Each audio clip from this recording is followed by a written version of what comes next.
We're going to go ahead and get started, although if this presentation is like many of our presentations, it wouldn't surprise me if we still have people walking in 20 minutes from now, so that's okay.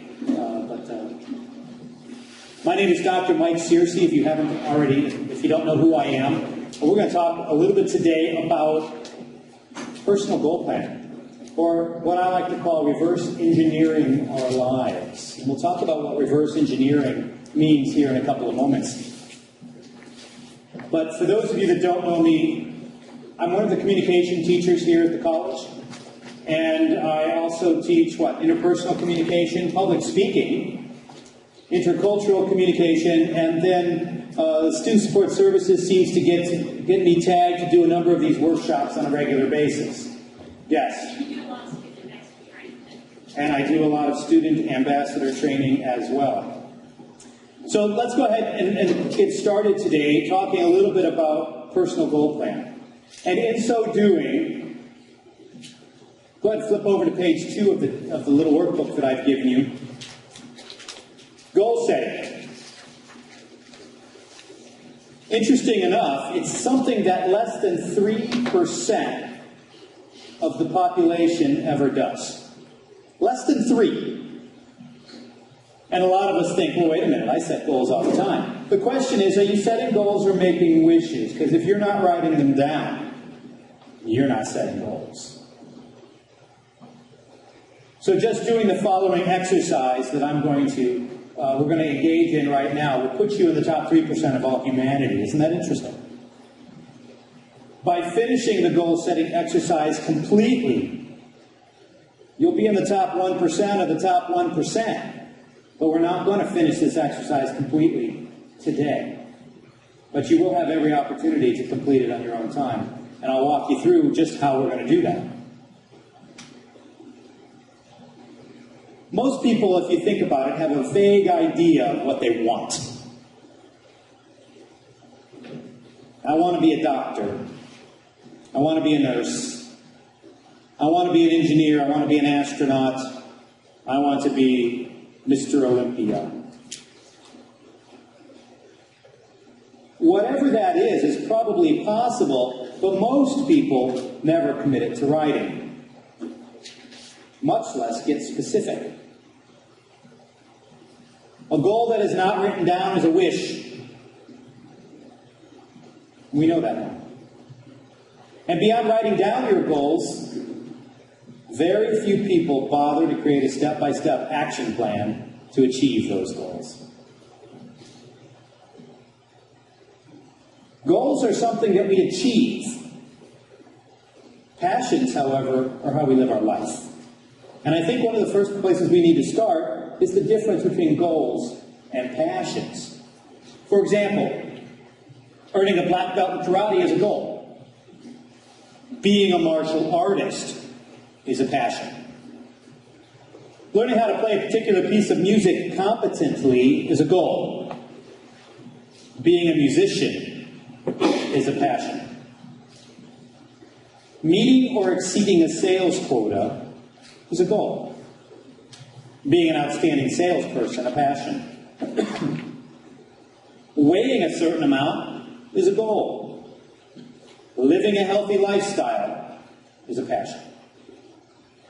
Going to Rome for a second romantic honeymoon is a goal, we assume with the same person. Being an outstanding husband or wife is a passion. If we've got some sort of idea now about goals, in the next 30 seconds, here's what I want you to do. Write down your 3 most important goals that you have in your life right now. Take out a pencil or pen. In the space provided, write down the 3 most important goals you have in your life right now.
Now that you've got those written down, stop and think for a moment.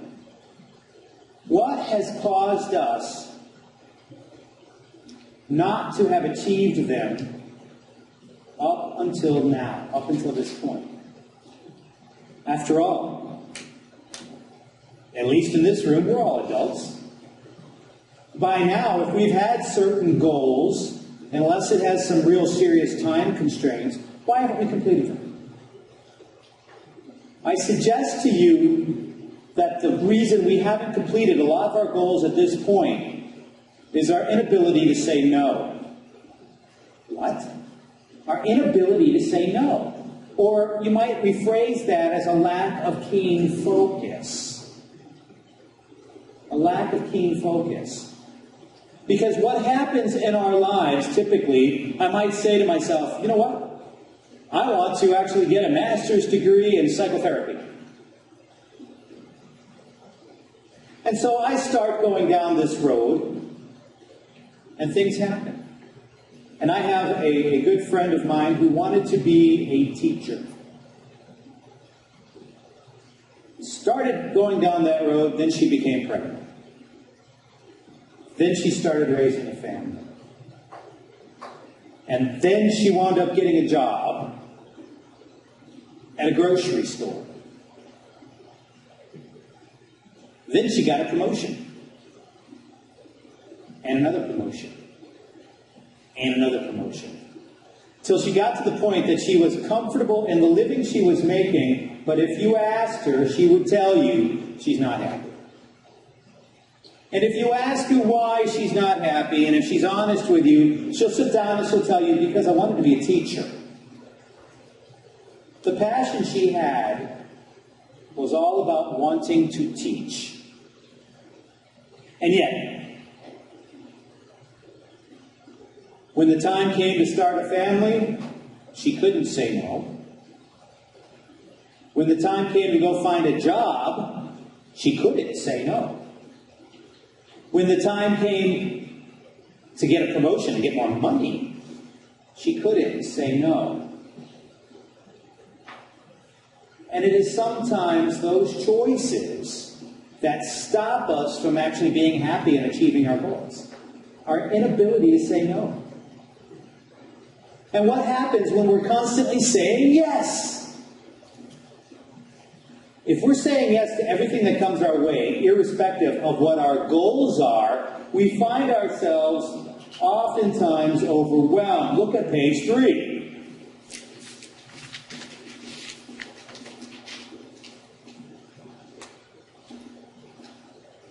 If my goal is to get to a certain end line, a certain intersection, a certain road, do you suppose that there's one of these bicyclists that are going to make it a lot sooner than the other?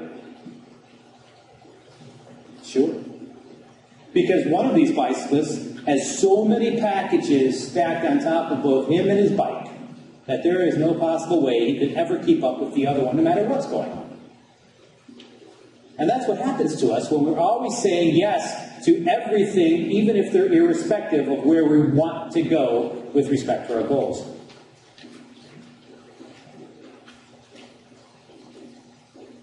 So just what are our goals? Page 4. So just what are our goals? How do we obtain them? Are they wishes? I wish I would win the lottery. Can that really be a goal? Statistically, probably not. Dreams? Dreams can be turned into goals, certainly. So who obtains those goals? Just the lucky? Probably not. The lucky have to be prepared. You heard this? You have to be prepared to be lucky. Or there is no such thing as luck. Lewis Carroll wrote, I'm looking at the top of page 5. Lewis Carroll wrote, now he was the author of Adventures in Wonderland, that if you don't know where you are going, Any road will get you there. Now, if you can remember the book, the story, Alice's Adventures in Wonderland, Alice drops down into Wonderland. She sees the Cheshire Cat. She asks the Cheshire Cat, which way should I go? The Cheshire Cat asks what? Where are you going? She says, I don't know. Then what does the Cheshire Cat say? Then it doesn't matter. You need to go that way. Go to that way. It doesn't matter. If you don't know where you're going, any road's going to get you there. So what is a goal? The purpose or achievement to which effort is directed. The purpose or achievement to which effort is directed.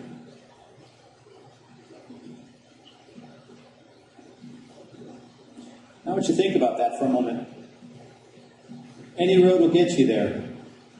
I know that I want to go to Chicago. And I often ask my students that.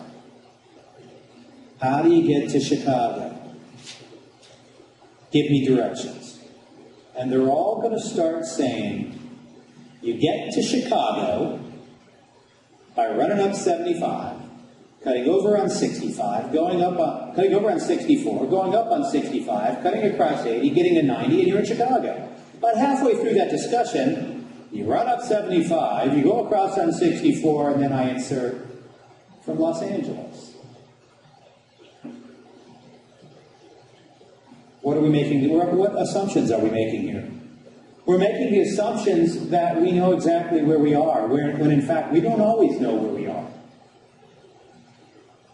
Now that's an odd thing to say, isn't it? We don't always know where we are. Where are we relative to that goal? And have we got a realistic assessment of where that is? What am I talking about? How many times do students come in, for example, and say they want to get some advising in? They come in and they say, well, what do I need? This is the list. These are the list of classes I need to get this degree. So get me into 150. Math 150. And they haven't taken an assessment test yet. Do they know that they're capable of 150? Now, I'm going to suggest to you that 90% of the students I advise don't and aren't. They don't know they're capable of 150 because they aren't capable of 150, but this is what the paper says, so this is what I'm going to do. Till they try to register for it and they're given a roadblock. Do we really have a good assessment of where we are? Because if we don't have a really good assessment of where we are, there's no way for us to tell where we're going. Whether it's starting from Somerset, Kentucky, or Los Angeles, the route to Chicago is very, very different. So goals. When we start talking about goals, we need to talk about SMART goals. SMART is an acronym. S-M-A-R-T. Stands for specific. Our goals need to be specific. Measurable. They need to be measurable. There's no point in saying that we have them. Attainable. Realistic, and T can stand for timely or tangible. So let's look at these for a minute. Specific, the S. A specific goal is a much greater chance of being accomplished than a general goal. To set a specific goal, you must answer the 6 W questions. Who? Who's involved? What? What do I want to accomplish? Where? Where is this going to happen? Identify a location. When? Establish a time frame. When am I going to get done? Which? Identity requirements. Identify the requirements and the constraints. And then why? Specific reasons, purpose, or benefits of accomplishing that goal. Why are you going to do it? Because quite frankly, if you don't have self-motivation for wanting to answering the why, I'm doing this because I want to, you've got a lot less chance of actually accomplishing it.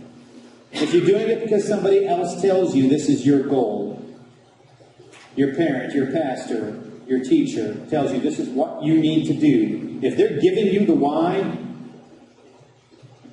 I'd still be asking the question more. So, example, a general goal would be get in shape. That might be a goal, but it's not what? Measurable. And it's not specific. So a specific goal would say, join a health club and work out 3 days a week. Can I measure that? Sure I can. I can look at a calendar. Did I go Monday? Did I go Wednesday? Did I go Friday? So I can at least say, this is my goal, this is what I'm going to do. A lot more specific than get in shape. Page 6. Your goals need to be measurable. Establish concrete criteria for measuring progress toward the attainment of each goal you set. When you measure your progress, you stay on track. You reach your target dates and experience the exhilaration of achievement that spurs you on to continue effort required to reach your goal. Is it measurable, and do I have markers along the way to tell me when I've reached those measured spots? Because when I do, I can congratulate myself, pat myself on the back, and give myself the motivation to continue moving forward. To determine if your goal is measurable, we ask the how questions. How much? How many?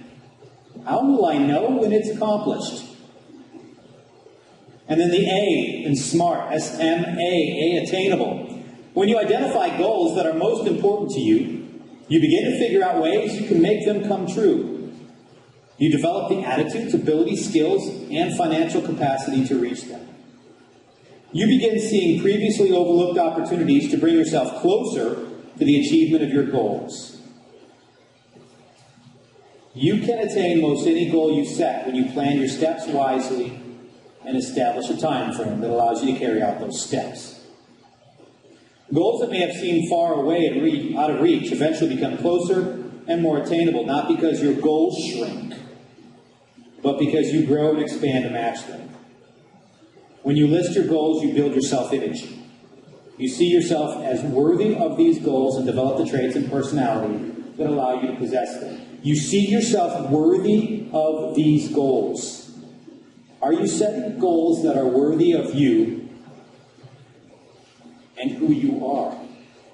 You're a unique and valued individual. And if that is the case, are you setting goals that match that criteria? When you match your goals as attainable goals that are also high and worth your effort, your brain does this amazing thing and starts to actually figure out how to obtain them. What you think about, you bring about. Why is that? Because, now think of this, when we think about what we want to achieve, we have to remember that the brain and our minds will actually process action far more quickly than it will process negation. Our brains will process action far more quickly than it will process negation. Why is that important? If I tell you that you can do anything you want in the next half an hour, just don't think of an apple. Now, if you're like most people, when I said the words, don't think of an apple, you thought of an apple, or something that resembled an apple, whether it was a green, red, yellow, or orange piece of fruit, or a computer, or a pie. You thought of something that you related to apple, and then maybe you went, oh, wait a minute. He said, don't. What you think about, you bring about. Your mind will process action far more quickly than it will process negation. Your mind will process action far more quickly than it will process negation. Think about that for a moment. You've got a 5-year-old child who decides that that child wants a glass of milk and goes into the kitchen. You're not in the kitchen. The child goes over to the refrigerator and opens the refrigerator door. Goes to the table, drags a chair, puts it next to the door. Props that door open. Hops up on the chair, grabs the whole gallon of milk with both hands, turns around, jumps off the chair. Goes over to the kitchen table and puts the milk carton down. Yes, what you're thinking is correct. The refrigerator is still open. grabs another chair, moves it over to the kitchen cabinet, gets up on the chair, hops up on the counter, opens up the cabinet door, grabs a glass. I'm not talking plastic, I'm talking glass. Long, tall glass, jumps off the counter, onto the chair, from the chair onto the floor, goes back to the table. Puts the glass down, opens up the milk, upends the milk into the glass perfectly. Perfectly. So much so, fills up that glass of milk, to the point where you can actually pour milk above the rim of the glass itself. You've got a full glass of milk here. The child turns around, starts walking to the living room where the TV is on, because we've got cartoons on over here. And just as they step on the brand new carpeting you laid last week, you come in the back door, you see the child with a tall glass of milk, you say to the child, don't spill the milk. The child drops the milk at that point all over the carpet, and now you chide, scold, or otherwise discipline the child for something that you told the child to do.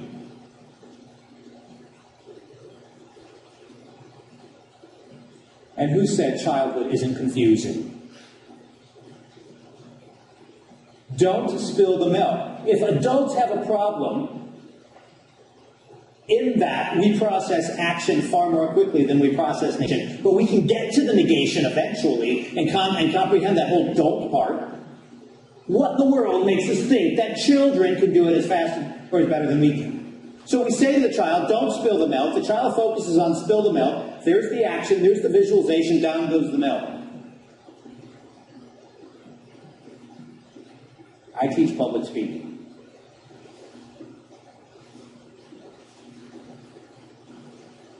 How many times do you think that I have students who get up, and are already nervous, get up and they're getting ready to give a presentation, and as they're doing so, they're saying to themselves again and again, they're repeating it in their heads, don't be nervous, don't be nervous, don't be nervous, don't be nervous. What are they going to be?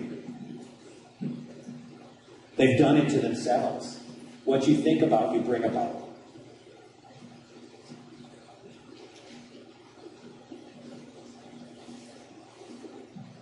When we're talking about how to deal with our goals, even when we're giving our goals to other people, we have goals, for example, I'm going to tell Paige, I want you to go to the store and I want you to get bread, milk, and eggs, but don't forget the cheese. What is she not coming back with? Cheese. Because what have I told her to do? Forget the cheese.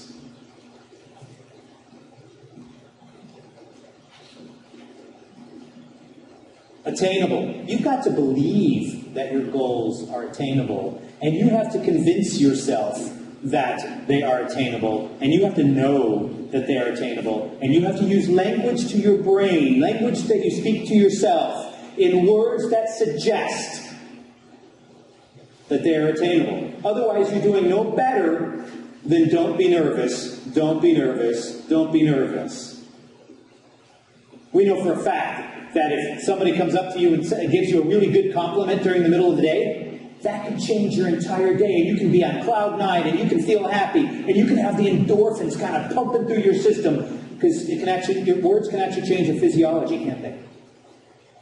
Same thing holds true if somebody comes up to you and calls you a bad name, insults you, or whatever, in a negative fashion, and that can pretty much send bad, sad, nasty chemicals through your body in the same way that good words can send endorphins, and you can actually feel down depressed overall as well.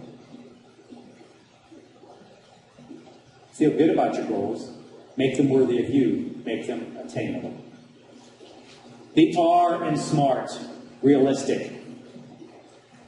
To be realistic, a goal must represent an objective toward which you are both willing and able to work. Willing and able. When I was in high school, I wasn't all that bad in soccer. And at one time in my life, when I accepted the soccer scholarship to St. Louis University, I thought I was going to be, big and bad, and I was going to be great when it came to playing soccer. A sport that nobody in America even knows about. Until my senior year of high school, where I just did one slide tackle too many and ruined my knees.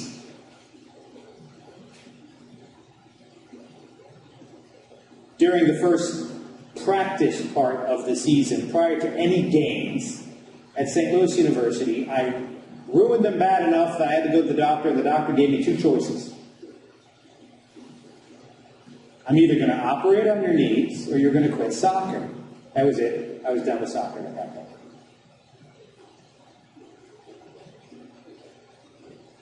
I might have been willing. My goal might have been, hey, I'm going to go be big and bad in soccer. I was no longer able. Do we know where we are now? And what our own capabilities really are?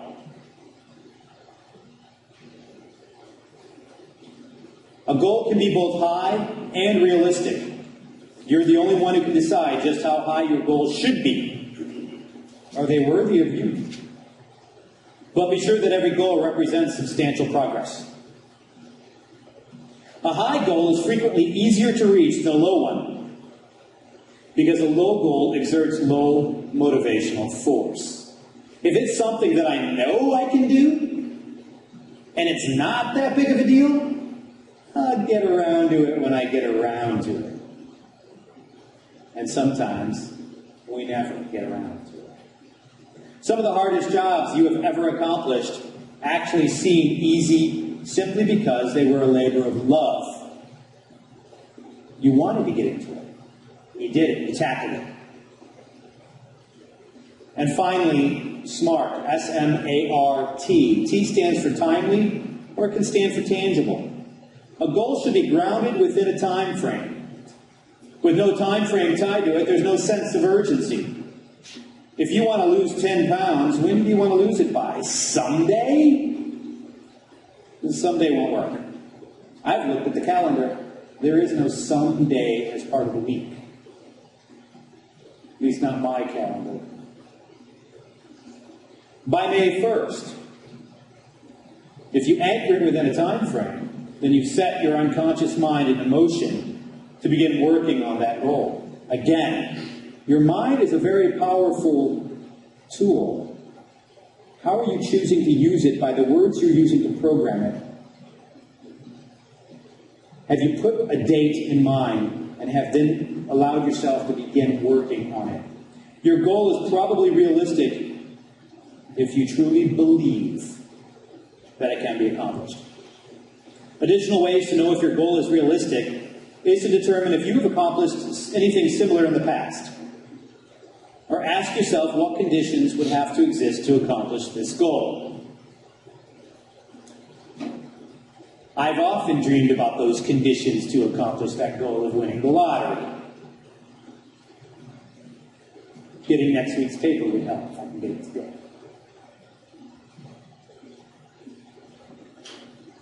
Getting into the machine so that I can take out all but the one ball with the number that I want. I jest, of course, but you see the point. T can also stand for tangible. A goal is tangible when you can experience it with one of the senses, that is, taste, touch, smell, sight, or hearing.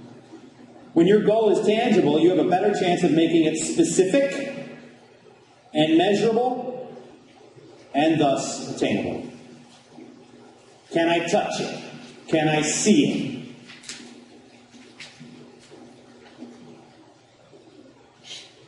So when I asked earlier, I said, who actually reaches your goal? The lucky? Who's the lucky? Top of page 7. Luck is what happens when preparation meets opportunity. Luck is only going to work for the people that are prepared to receive it. So let's talk about reverse engineering.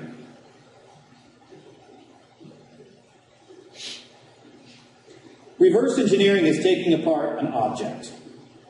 At least this is how it happens often in the real world. To see how it works in order to either duplicate it or enhance it. The practice taken from older industries is now frequently used in computer hardware and software. Software reverse engineering involves reversing a program's machine code You know that string of zeros and ones that are sent to the logic processor? We do that back into the source code that it was written in using program language statements. Flip back to your first page where you wrote those 3 goals. And I want you to look at that number 1 goal that you wrote. And I want you to read it back to yourself 3 times, to yourself.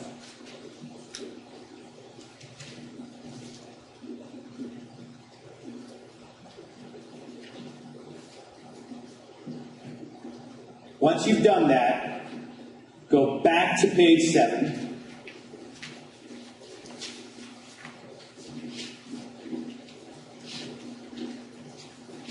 Put your pen or your pencil down on the page, out of your hand. Get comfortable and close your eyes.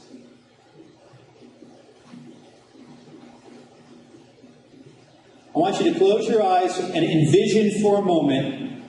And notice that your first goal that you just put back in your brain, put back in your mind, has just been achieved. Notice what you see. You see family members in your imagination? When that first goal is achieved, are family members around you? Do you see friends, colleagues, subordinates, superiors? Are you outside or in a building? What do you see? Where are you? With your eyes continue to be closed, keep thinking about your number 1 goal as having been achieved. Notice what you're hearing. Do you hear other people congratulating you? Are you talking to yourself? If so, what are you saying to yourself? What are other people saying to you? What else do you hear?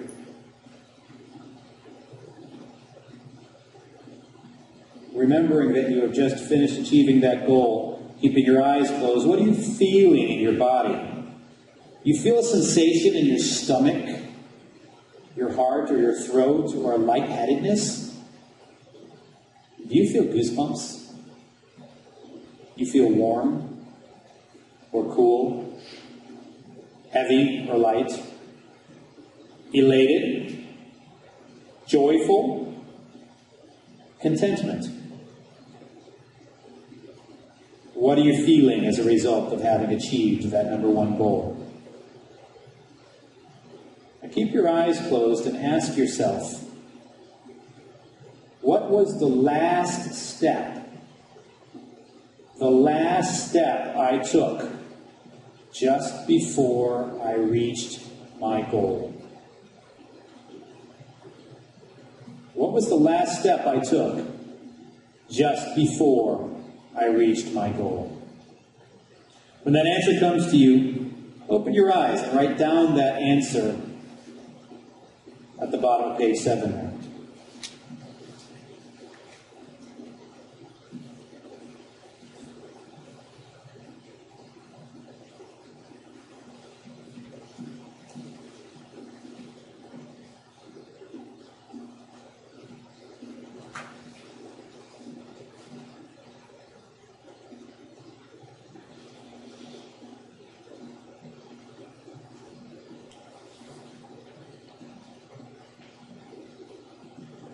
Your mind is an incredibly powerful tool.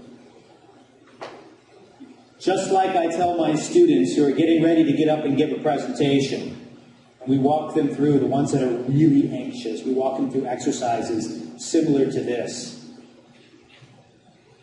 where I want them to sit down and envision that first speech as having already been accomplished.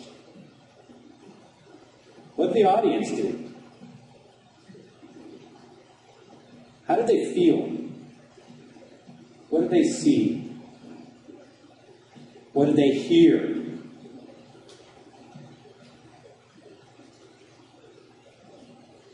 What did they do just prior to giving that speech? Because if they can envision that speech as having gone as well and as perfect as it could possibly have ever gone, what were those ideal situations and conditions? You know where you're going. I'm not going to give you the time today, because we just don't have it, to sit back and draw those steps from having achieved each of your primary goals all the way back to where you are right now. But when I say you have the opportunity to finish this entire exercise, this is what I'm talking about. It gives you the opportunity to sit down and write all of this out.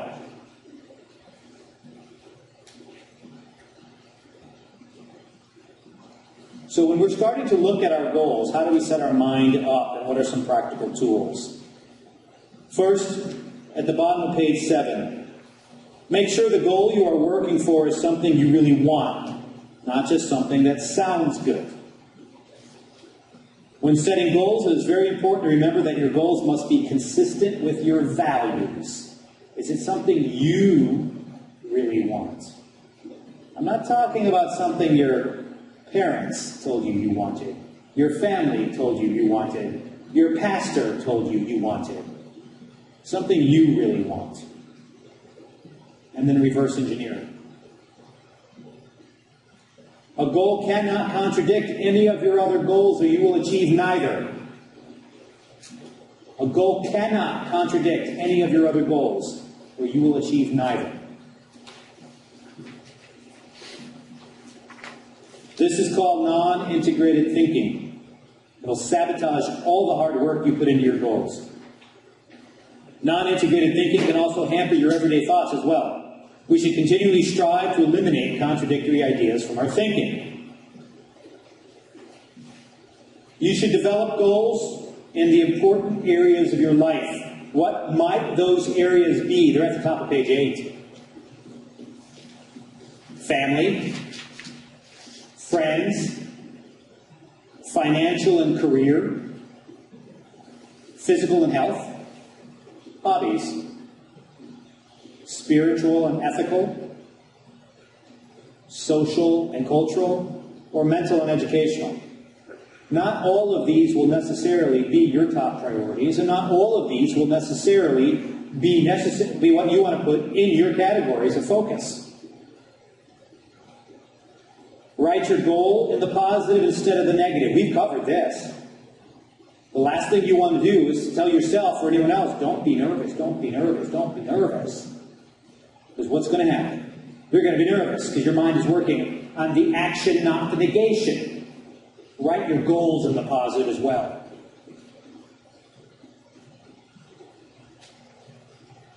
Write your goal out in complete detail. Instead of writing a new home, write, I want a 4,000 square foot home, contemporary, with 4 bedrooms and 3 baths, and a view of the mountain on 20 acres of land. Is it attainable? Sure it is, if that becomes your primary focus and your only focus. By all means, make sure your goal is high enough. Make sure it's something that is worthy of you. And this is the most important. Write down your goals. If you don't write them down and write the steps to achieve them, go back to the first page. All we got are dreams. All we have are wishes. Writing down your goals creates the roadmap to success. Although just the act of writing them down can set the process in motion, it is also extremely important to review your goals frequently. Carry them around with you in your purse, your pocket, or your wallet. Remember, the more focused you are on your goals, the more likely you are to accomplish them.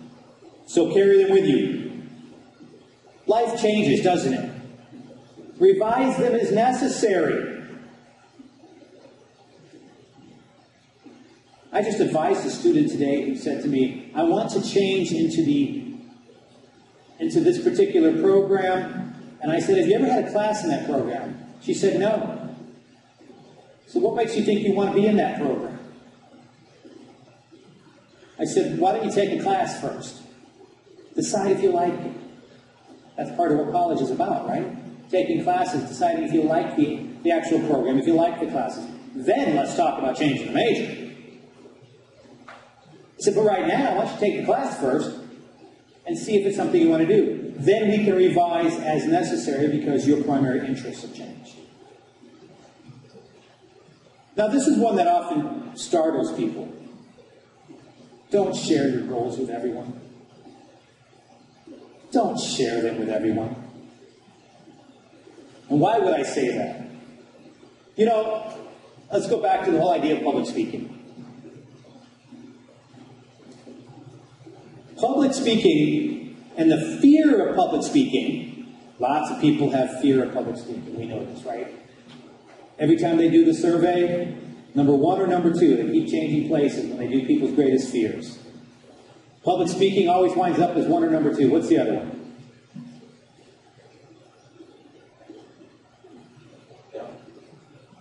Not failure. Death. Dying. Now, those two really don't have any consequence with each other unless you're asked to give your own eulogy or something. However, one of the things that we often think about is, or at least I often think about, is we are not probably born with the fear of public speaking. Think about this. The first time you were asked to give a public presentation was probably when you were in kindergarten, first grade, and the teacher probably said to you, boys and girls, I want you to bring your favorite toy tomorrow, your favorite item tomorrow. We're going to have what we call show and tell. That's exciting to a child. They get to go home, and they get to say to their parents or whoever's their primary guardian and say, hey, I get to bring my toy, whatever it is, to school tomorrow, and I get to tell everyone and share it and show everyone, and this is exciting. Now, that parent just finished a public speaking class in college. And that parent probably just got up and gave a speech after saying to themselves again and again, don't be nervous, don't be nervous, don't be nervous. And that parent probably got up and gave a presentation that was probably okay. But in their presentation, they probably had a little bit of anxiety issues, and the physical manifestations of that anxiety probably showed in the fact that they were shaking their paper a little bit while they were speaking. And you and I both know that if somebody was up here shaking the paper as much as I am, it probably wouldn't be that much of a distraction from the message they're trying to get across. We might look at that and go, oh, okay.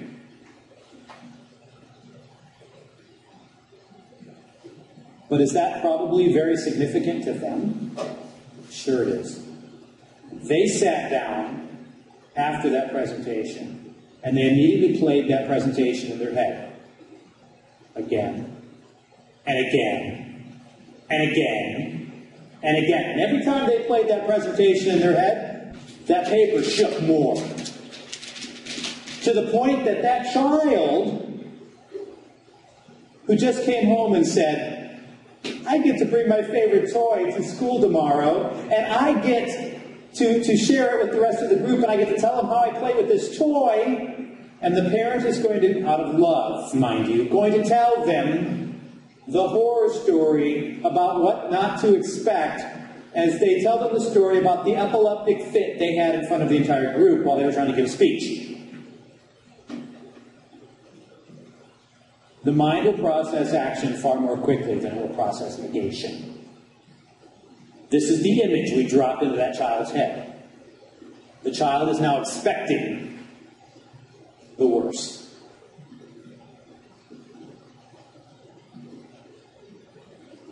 All because we wanted to share a story of something that probably didn't happen.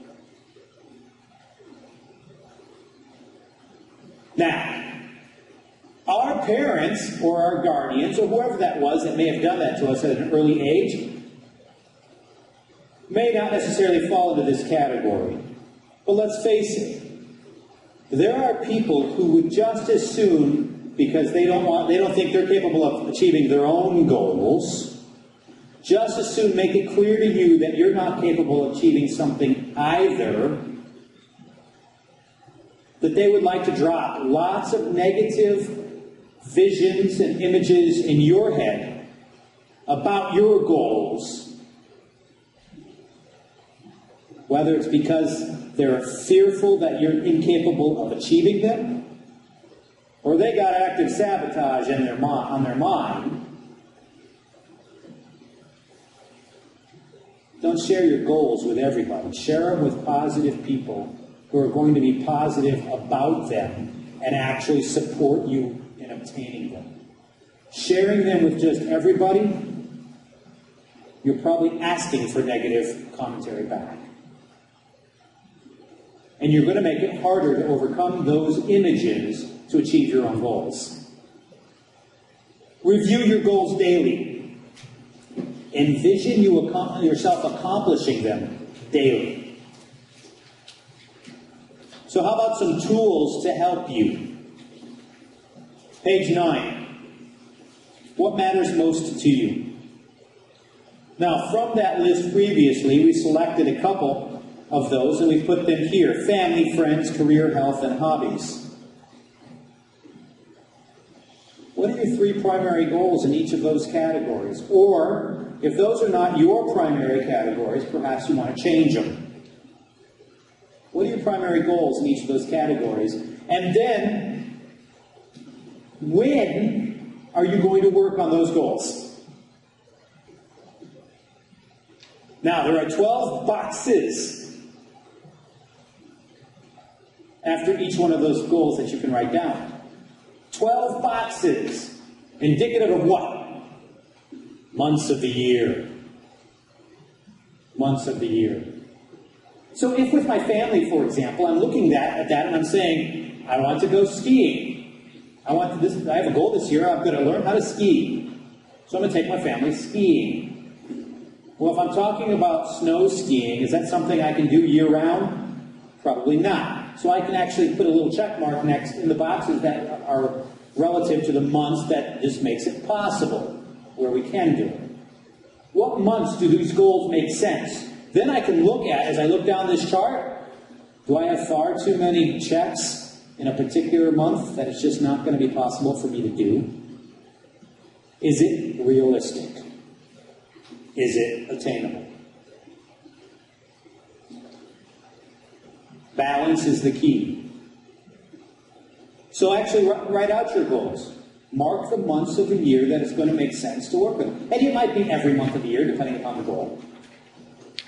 And then we want to do what we call backdating. Page 10. Reverse engineering our individual lives, our individual goals. Backdating. Backdating is an idea where, if you're a college student, for instance, and you want to take your syllabus, and you know when a paper is due, or you know when a test is coming, can I actually do the same thing I did with those goals? Because these are goals that are being set for you, mini goals, right? Your goal is to take the class.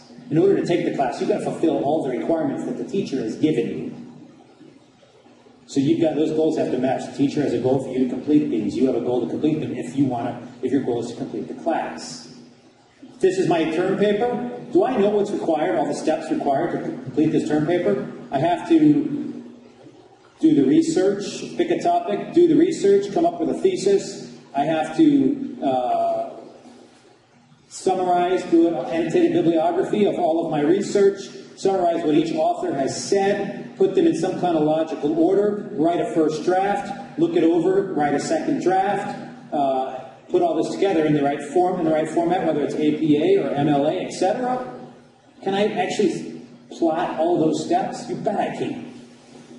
If I know the paper is due at the end of October, and I know this in August, can I actually say, okay, here's when the October issue has to happen, the October due date.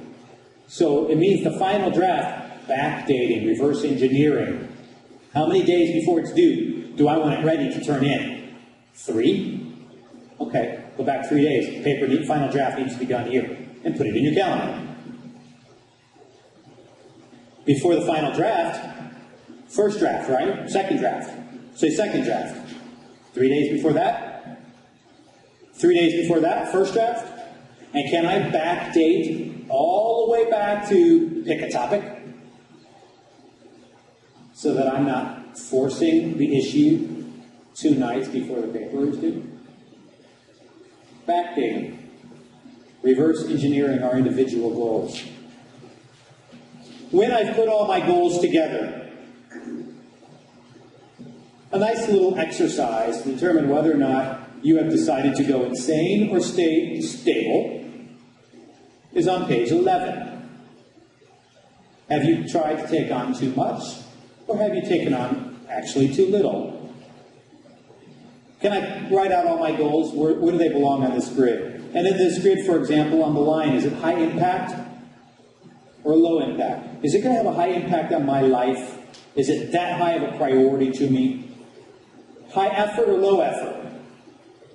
And if all of my goals are winding up in the high impact and high effort, you're probably looking at becoming overstressed, taking on too much. Again, this is a nice worksheet to do with respect to trying to determine balance.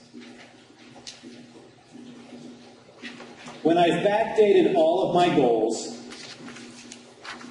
page 12 should look very familiar to you, at least in some way, shape, or form. Some of us do this on our smartphones now, right? Where I can, when I've actually labeled all the things I need to do for all the steps, can I put them on a yearly calendar?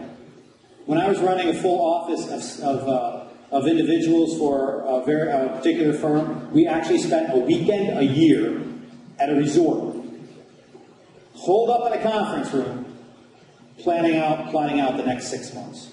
We did it twice a year. Planning out the next 6 months, and backdating everything in the calendar. These are all the things we need to accomplish. These are all the steps of all the things we want to accomplish. And now, can I put them and put dates to them? And if I can put dates to them, with some variation, well, so many days before this event, the invitations need to go out. That's on a Sunday. Well, obviously, I'm going to move it back to a Friday, Saturday, or a Monday.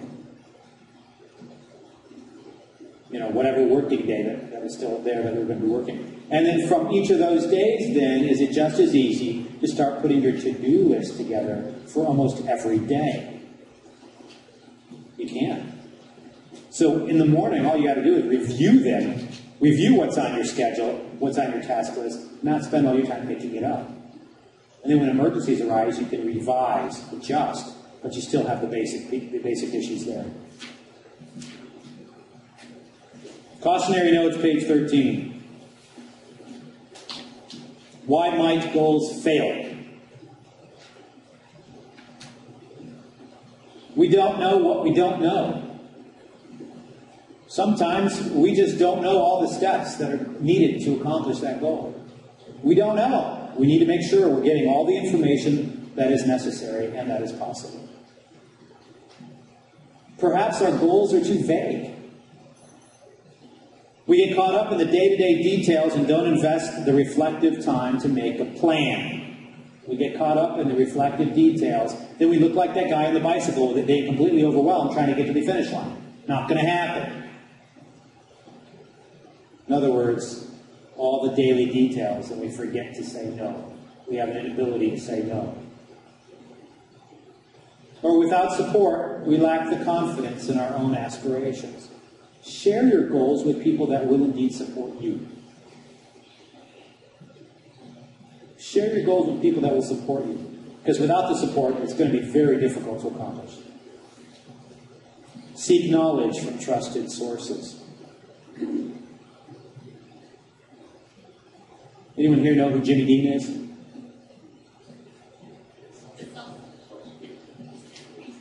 He was both, yes.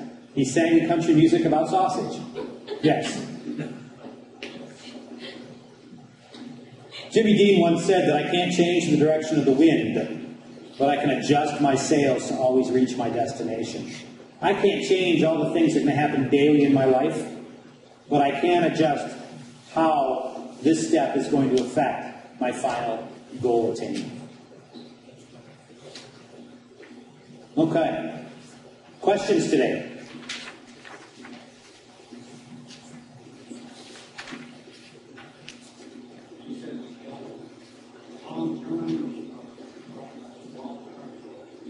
Long-term or short-term, this works for both. This works for both. In fact, long-term goals should be broken up into small-term goals, right? Good. Excellent.